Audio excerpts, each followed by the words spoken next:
Okay, for number 12, I will be moving to the whiteboard. I actually find these problems to be much easier than the other problems. It's similar to problem number 11, but the ones prior to 11, like number 10 was more difficult, number 9 was more difficult. So 12 and 7 were free from the difficulty of the other problems. So let me go to the whiteboard.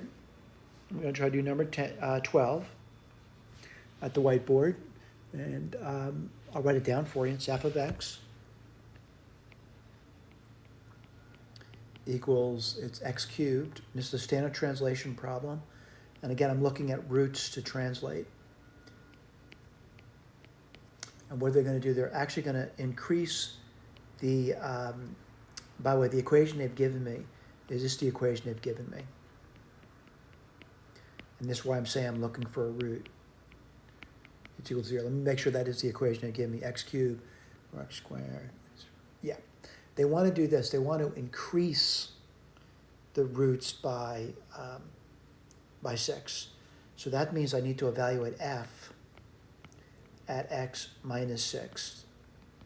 Well, let's write that down. X minus 6 cubed minus 4, x minus 6 squared, minus 3, x minus 6 minus 29. I'm going to do this one different than I did last one. And sometimes, why would you do that? I don't know. But again, I wouldn't mind you writing this as an answer down. This to me is like actually a preferred answer because it's easy to read.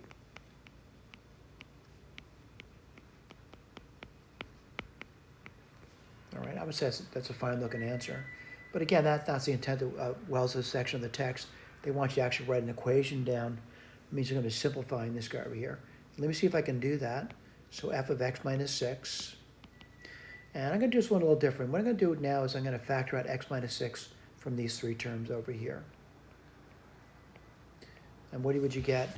You get x minus 6 squared, which happens to be x squared minus 12x plus 36. Then you would get minus 4x plus 24 minus 3. And then you get minus 29. Now, I'm not saying this makes it any easier. I'm just figuring I'd do something a little different. What do you get over there? X squared. Let's see, minus 12 minus 4 is minus 16x. And then you get 24 and 36. That's 60, 57.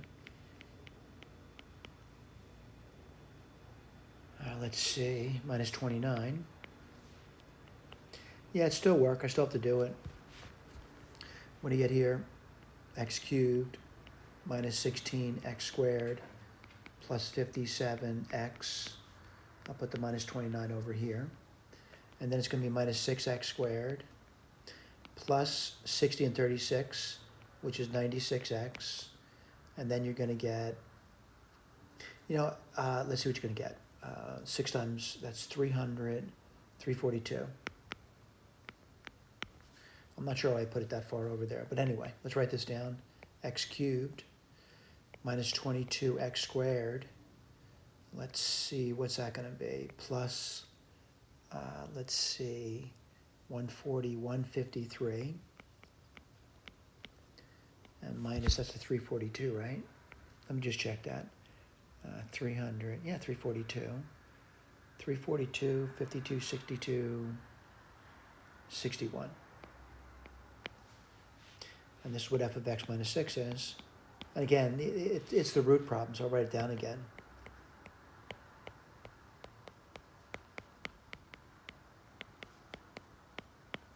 And let's see if we got the answer.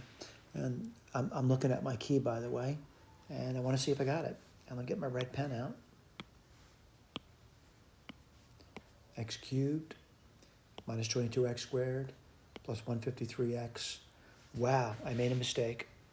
And I have to look at it. And I do see it now. So I said minus 361. It's actually minus 371. So let me erase this. But again, without saying it's wrong, without checking it, let me put out what I mean by that. 342 and 29. I was kind of sloppy there, wasn't I? That's 11, 4, 5, 7. So it is 371 as advertised. So I'm going to correct that. I did make a mistake. I've corrected my mistake. I'm not going to do the whole problem again for that one mistake over there, but that was a mistake. I caught it by looking at the key. I'll be more careful next time. Thank you.